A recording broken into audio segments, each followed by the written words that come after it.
Hello there, and thank you for choosing PTS software.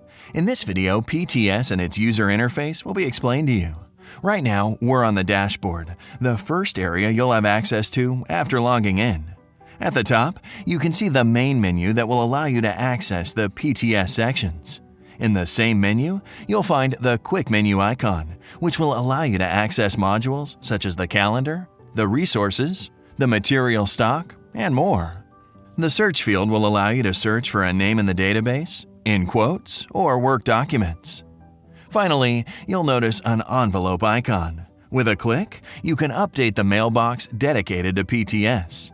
The software, in fact, gives you the ability to attach documents to your documents by sending a simple email.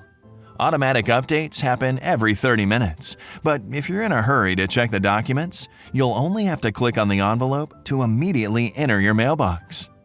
To the left, you can find is the sidebar menu that will let you access general parameters, reports, personal reminders, general attachments, and other utilities. At the bottom, there are useful links related to your profession, iPod website, Google Maps, Pathfinder, air freight tracking, and monetary currencies. In the center of the dashboard, there are reminders and your daily services. Once you've completed the task, simply click on the green icon check to clear it from the dashboard.